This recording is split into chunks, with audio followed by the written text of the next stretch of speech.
छठ पूजा की शुरुआत को लेकर कई भारतीय पौराणिक कथाएं प्रचलित हैं।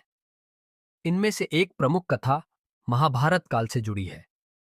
कहानी के अनुसार जब पांडव अपना राज्य जुए में हार गए थे और उनका सारा धन खत्म हो गया था, तब द्रौपदी अत्यंत दुखी हो गई। पांडवों के साथ वनवास के दौरान वह भगवान सूर्य की उपासना करने लगी। कहा जाता है कि भगवान सूर्य न केवल ऊर्जा और जीवन के स्रोत हैं, बल्कि द्रौपदी को संकट से उबारने के लिए विशेष रूप से पूजे गए थे।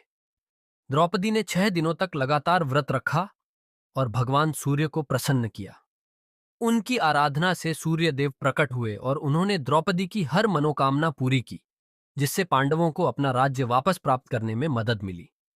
दूसरी कथा सतयुग से जुड़ी है, जिसमें माता सीता द्वारा छठ व्रत किए जाने का उल्लेख मिलता है।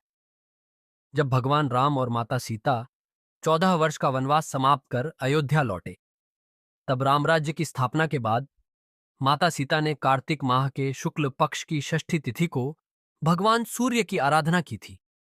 उन्होंने अर्घ्य देकर व्रत का समापन किया, जिससे अयोध्या में सुख और समृद्धि की प्राप्ति हुई। तब से इस व्रत की परंपरा चली आ रही है, जो आज भी जारी है।